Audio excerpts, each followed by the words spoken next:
स्वागत करें।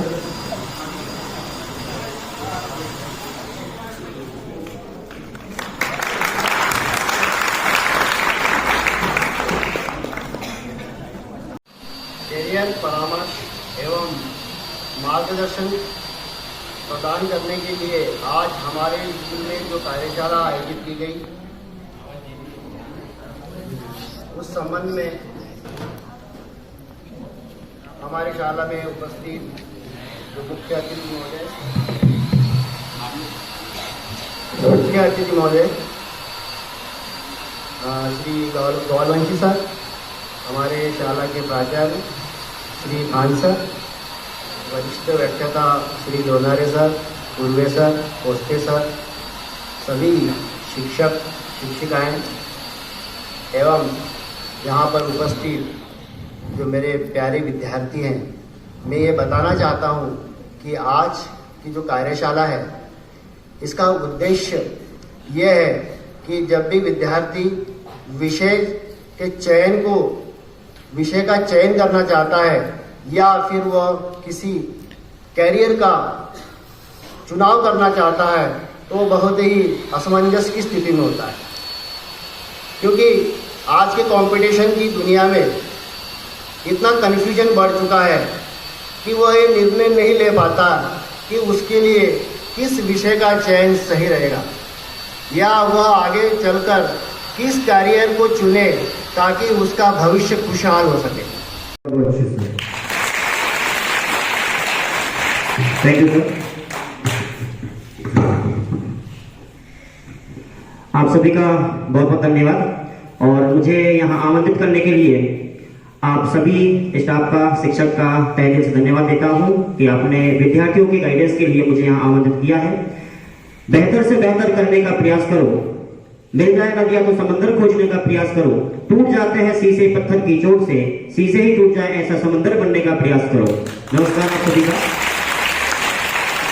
मेरे बारे में परिचय दूं उससे पहले मैं यहाँ की व्यवस्था को लेकर के मैं देख रहा हूँ बहुत शानदार व्यवस्था है, सर लोगों ने किया हुआ है और मुझे आप लोगों को गाइडेंस करने के लिए एक मौका दिया हुआ है। तो मैं आज जब यहाँ से जाऊंगा तो मैं आज से आपसे बहुत सारे क्वेश्चन पूछूंगा कि आपको समझ में क्या आया है, मैंने आपको क्या समझाया हूँ और आपका सब्जेक्ट क्या होना चाहिए, 11th में क्या होगा, कॉलेज में आप क्या करने वाले हैं, कौन से सब्जेक्ट से क्या होता है। आप 12th पास करने के बाद जैसे ही आपका 12th पास होता है तो कॉलेज करते करते आपका सिलेक्शन कैसे हो जाएगा, अपने पैरों पे खड़े आप कैसे हो जाएंगे, ये मैं आपको पूरी जानकारी आज देने वाला हूं। अक्सर विद्यार्थी भटकता है, विद्यार्थियों का कॉलेज हो जाता है, चाहे वो कोई भी ग्रेजुएशन करे, ग्रेजुएशन करने के बाद वो पीजी कर लेता है, उसके बाद भी विद्यार्थी भटकता है सही गाइडेंस नहीं होने के कारण। आज मैं जब क्लास से यहाँ से निकलूंगा तो आपको बहुत सारी जानकारी आपके पास होगी और कॉलेज के साथ साथ ही आप अपने पैरों पे खड़े हो सकेंगे, ऐसा आप दृढ़ निश्चय करके आज क्लास से बाहर निकलेंगे। तो थैंक यू सर। आप सभी का बहुत बहुत धन्यवाद और मुझे यहाँ आमंत्रित करने के लिए आप सभी स्टाफ का, शिक्षक का तहे दिल से धन्यवाद देता हूं कि आपने विद्यार्थियों की गाइडेंस के लिए मुझे यहाँ आमंत्रित किया है। बेहतर से बेहतर करने का प्रयास करो। मैं यहाँ लिखता हूँ और भी कौन से बहुत सारे कोर्सेस है, यूपीएससी है, पीएससी है, एसआई है, रेलवे है, व्यापम है, संविदा है, जेल प्रहरी है ना, ये सब ये सारे क्षेत्र है। या फिर आपको बताऊं मैं होटल मैनेजमेंट, ठीक है ना, मैं यहाँ कोर्सेज के नाम लिख रहा हूँ, इस क्षेत्र में आप जा सकते हैं। इनमें जाने के लिए आपको क्या करना पड़ेगा मैं बताऊंगा। आईपीएस और आईएफएस मैं 10 मिनट में ये पूरा समझाऊंगा कंपटीशन का, ठीक है ना। तो सेलेक्ट कैसे करना समझ में आ गया। अब यहाँ बता रहा हूँ कि कंपटीशन आप किसी भी स्ट्रीम से, किसी भी तरीके से आपने बीएससी कर लिया, बीए कर लिया, कोई भी कॉलेज कर लिया, मतलब 3 साल की डिग्री कर लिया, 3 साल की डिग्री आपने कर लिया, उसी बीच में जो फर्स्ट ईयर में आप रहेंगे, फर्स्ट ईयर से ही आप कंपटीशन की क्लासेस लगाना, कंपटीशन क्लास लगाएंगे फर्स्ट ईयर से। तो आपकी तैयारी होगी यूपीएससी की, UPSC union public services commission, क्या बोला मैंने फुल फॉर्म, सब लोग बोलेंगे यूनियन पब्लिक सर्विसेज कमीशन। फिर से बोलो। बोल तो सब रहे लेकिन इतने डरे क्यों हैं? खाना नहीं खाया सुबह? तेज बोलो, क्या है ये? ठीक है, तो इसमें क्या होता है बेटा, इसमें यूपीएससी में क्या होता है, 21 साल उम्र मांगता है और ग्रेजुएशन मांगता है। ग्रेजुएशन मतलब जैसे आपने बीएससी किया, बीए किया, है ना, बीकॉम कर लिया, ये सब, तो 21 साल और ग्रेजुएशन। लेकिन 21 साल होते होते तो आपका पढ़ाई हो जाना चाहिए। इसके लिए तैयारी करना शुरू करना पड़ता है 16 साल 17 साल में, कोचिंग लगाना पड़ता है, कॉम्पिटिशन उतरना पड़ता है। ठीक है, तो 16-17 साल से 18, 19, 20, 21 तक पढ़ाई कर लिए और फिर एग्जाम देंगे। पहला एग्जाम दिया तो आपने यूपीएससी निकालेंगे। अब यूपीएससी में क्या होता है, देखो यूपीएससी में 3 प्रकार के एग्जाम होते हैं। सबसे पहले होगा प्री, ध्यान समझना, प्री, फिर होता है मेंस और फिर होता है इंटरव्यू, है ना। तो पीएससी प्री में क्या होता है, प्री में 2 पेपर होते हैं। देखो भारत देश का सबसे बड़ा एग्जाम यूपीएससी है, यूनियन पब्लिक सर्विसेज कमीशन। यदि यूपीएससी आप दे रहे हैं तो भारत देश का एग्जाम है, और वही उसी का छोटा, यहां देखो पीएससी लिखा मैंने, पब्लिक सर्विसेज कमीशन। एमपी लिखा तो मध्य प्रदेश का MPPSC, Madhya Pradesh public services commission. ठीक है ना, क्या बोला फुल फॉर्म बोल दिखाओ एक बार। ठीक है, तो यहाँ पीएससी सब राज्यों का होता है, स्टेट का, तो यहाँ एमपी का एमपीपीएससी, महाराष्ट्र का एमपीएससी, है ना, बिहार का बीपीएससी, यूपी का यूपीपीएससी, समझा ना।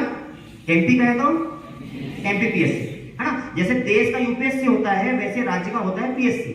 और यूपीएससी और पीएससी, जैसे यूपीएससी इंडिया का है, राज्य का पीएससी है, दोनों का पैटर्न सेम होता है, प्री मेंस इंटरव्यू।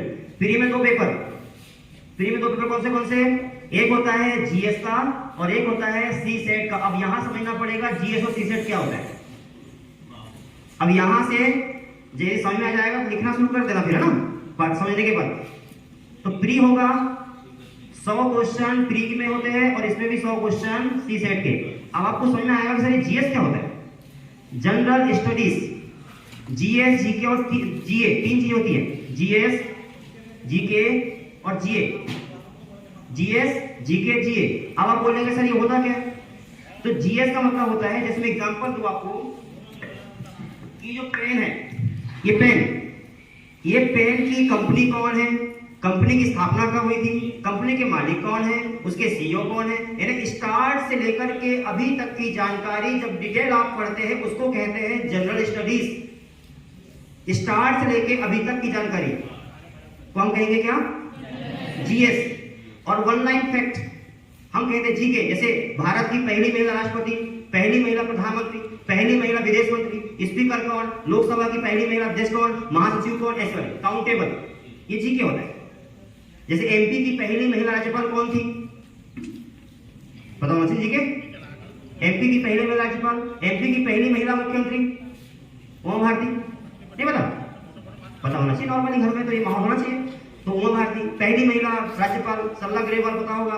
यदि मैं बात करूं लोकसभा, राज्यसभा, इनकी पहली महिला, ऐसे ये क्या है, जीके।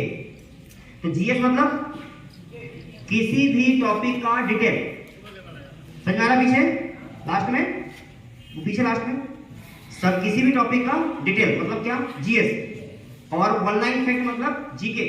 और वर्तमान में जो घटना चल रही है कि 2023 में प्रधानमंत्री मोदी ने जापान से समझौता कौन सा किया, प्रधानमंत्री मोदी की इस देश में गए हुए क्या बात हुई, भारत देश में कौन सा काम हुआ वर्तमान में। जैसे अभी देश का पहला सी प्लेन की शुरुआत हुई है, पता आपको, सी प्लेन, ऐसा हवाई जहाज जो पानी में भी चलेगा और हवा मोड़ेगा, देश का पहला हुआ है गुजरात में अभी।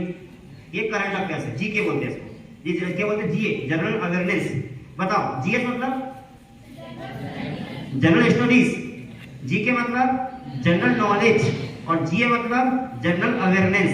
ठीक है ना, तो ये होता है 100 नंबर का, मतलब 100 क्वेश्चन 200 नंबर, एक क्वेश्चन 2 नंबर का। और ये होता है सी सेट, इसमें मैथ्स जो आप पढ़ रहे हैं अभी 9th 10th 11th 12th math वो पूछता है, डिसीजन मेकिंग ये सब पूछता है किसमें, सी सेट में। तो डिसीजन मेकिंग, बोलना कैसे, वो वाली सब सारी चीजें, कौन सा, maths, reasoning, communication skill, decision making, पाई डायग्राम, ये सब पूछता है किसमें, सी सेट में, सिविल सर्विसेज एप्टीट्यूड टेस्ट। ठीक है।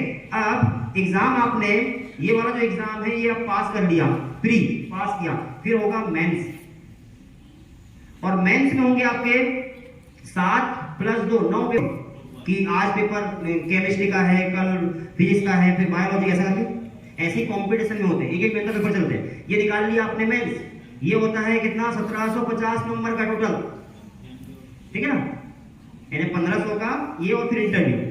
तो प्री मेंस इंटरव्यू तीनों एक साथ में निकालना पड़ेगा। पहले प्री निकालो, फिर प्री निकालने वाले मेंस देंगे और मेंस वाले इंटरव्यू देंगे। पढ़ना क्या पड़ता है? GS GK maths reasoning. क्या बोला मैंने? जीएस जीके मैथ्स रीजनिंग, ठीक है। तो ये हो गया प्री मेंस इंटरव्यू, समझ आ गया। जो यूपीएससी है सेम वैसे क्या होता है पीएससी। और यदि आपने एक बार तैयारी यूपीएससी का कर लिया है तो आप समझ लीजिए कि आपका एक बहुत लेवल की तैयारी हो चुकी है। और यूपीएससी करने के लिए पहली क्लास से 12वीं तक की जो पुस्तकें आपकी है जो स्कूल में पढ़ रहे हैं, ये पुस्तकें कई क्वेश्चन पूछते हैं। तो पहली क्लास से 12वीं तक की क्लासेस को आप एक बार पूरा फिर से पढ़ना पड़ता है, तो आप यूपीएससी निकाल लोगे, सही है क्या? और यूपीएससी निकाल लोगे तो आप बड़ी बड़ी पोस्ट पे अब रैंकिंग बनेगी। अब पहली पोस्ट से लेकर के 100 पोस्ट तक का क्या रहेगा? आईएएस। आईएएस मतलब क्या होता है? Indian administrative services. क्या फुल फॉर्म बोला मैंने? सब लोग लाउडली बोलेंगे, इंडियन एडमिनिस्ट्रेटिव सर्विसेज। क्या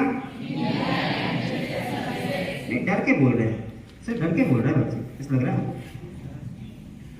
हाँ, फिर से यूपीएससी का फुल फॉर्म पता है क्या? UPSC union public services commission. फिर से फुल फॉर्म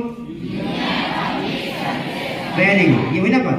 तो यूपीएससी में तीन पैटर्न, प्री मेंस इंटरव्यू, ठीक है ना। और प्री में 2 पेपर, जीएस और सी सेट। सी सेट में क्या पूछेगा? Maths reasoning. जब उस समय होगा तब बता देंगे हम बहुत डिटेल में। तो जीएस सी सेट वाला ना, ये तैयार रखना कि जीएस और सी सेट पूछता है।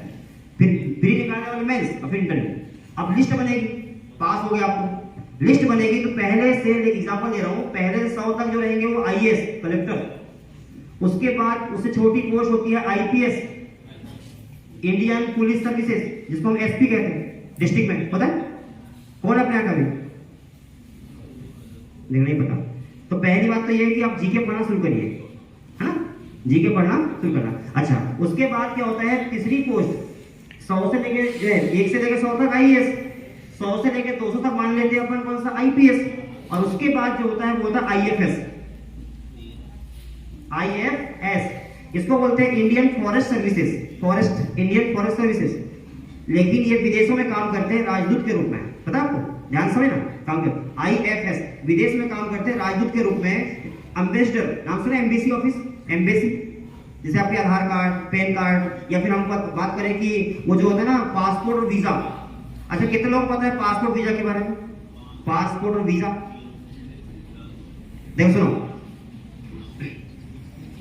जैसे आपको मैं कहूं कि आप भारत के हैं भारत सब लोग, कैसे सिद्ध करेंगे कि इंडिया के आप हैं? क्या परिचय आपके पास? क्या क्या है आधार कार्ड। लेकिन आप चले गए चाइना, तो वहां वो बोलेगा कि आधार कार्ड दिखाओ, उस समय होता है। अच्छा बताओ, वीजा और पासपोर्ट में क्या अंतर होता है? वीजा और पासपोर्ट क्या होता है? किसको पता है? जल्दी बताओ फट से। वीजा और पासपोर्ट सुनो, जैसे भारत देश में आप निवास करते हैं, आपका परिचय आपका होता है आधार कार्ड, वोटर आईडी होता है ना, पैन कार्ड इंडिया का। लेकिन विदेश जाओगे, विदेश में आप ये कहेंगे कि भारत देश के हैं। जैसे मैं भी कलकत्ता गया, मैं वहां होटल में रुका है, तो उसने मेरे से पूछा आप कहाँ के हो? मैंने मध्य प्रदेश का। बोल दिखाओ परिचय, मैंने आधार कार्ड दिखाया। लेकिन मैं जाता विदेश, यदि मैं न्यूयॉर्क पहुंच गया होता तो वहां में से बोलते कि आप दिखाइए जो है पास आपका परिचय, तो मैं दिखाता मेरे पास पासपोर्ट है। पासपोर्ट मतलब परिचय आपका, तो पासपोर्ट बनता है, ठीक है। और वहां कितने दिन घूमना है, परमिशन लेना पड़ता है, तो वो होता है वीजा। समझ आ गया? हाँ, तो आईएफएस जो होता है एम्बेसी ऑफिस, विदेश में राजदूत के रूप में काम करते हैं, वो ध्यान रखिए। समझ आ गया? तो ये यूपीएससी वाला समझाया गया आपको। इंडिया का होता है यूपीएससी कलेक्टर इंडिया लेवल का, और स्टेट लेवल पे होता है पीएससी। और पीएससी में क्या पूछता है? Same pattern, pre mains interview. समझ में आ रहा है क्या ना? इंडिया लेवल का कौन सा एग्जाम? यूपीएससी। और एमपी का कौन सा? सब लोगों को बोलना होगा बेटा पीछे ना, कौन सा? MP PSC. इंडिया का यूपीएससी, एमपी का एमपीपीएससी। और same pattern, pre mains interview. और इसकी तैयारी अगर आपने एक बार कर लिया है तो आपके सारे एग्जाम निकलेंगे। पता कौन से? एमपी पुलिस, आरटीओ, आबकारी पुलिस, जेल प्रहरी, फॉरेस्ट, एसआई, नायब तहसीलदार, ये सब निकलेंगे आपके सारे गवर्नमेंट। मापतोल अधिकारी, जो लेखापाल होता है वो, टीचर्स, संविदा, सब इसके अंतर्गत आता है यदि आपने एक बार तैयारी कर लिया इसका तो। क्योंकि टीचर्स के लिए संविधान में टीचर बनना है आपको, वर्ग 1, वर्ग 2, वर्ग 3 के जो बनना है, तो उसमें क्या पूछता है? बाल विकास, ठीक है। और बाल विकास के बाद पूछता है हिंदी, पर्यावरण और जीएस के, और थोड़ा सा मैथ्स पूछता है। तो वही अपन यहाँ पढ़ेंगे, जीएस पढ़े और मैथ्स सीधे पे पढ़ेंगे पढ़े। तो बताओ आप मुझे कि आपको यूपीएससी देना है, पीएससी देना है, तो क्या पढ़ना पड़ेगा? जीएस के।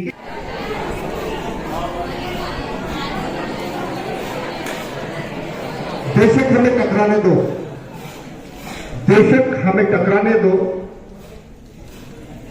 बार बार गिर जाने दो, एक दिन हम भी इतिहास लिखेंगे, जरा हमारा वक्त तो आने दो। और यही उम्मीद हर शिक्षकों को आप सबसे होती है कि आप एक अच्छा व्यक्ति बनकर यहां से निकले, अपने माता पिता का, अपने शिक्षकों का, अपने विद्यालय का, अपने नगर का, अपने प्रदेश का और अपने देश का नाम आप लोग रोशन करें। यही शुभकामनाएं आज करियर सेमिनार की। आप सभी का बहुत बहुत आभार कि आपने ध्यानपूर्वक, शांतिपूर्वक सुना। साथियों, हम सब मिलकर जैसी तालियां बजाते वैसी बजाएंगे और द्वारों से सबका आभार व्यक्त कर आज के कार्यक्रम का समापन।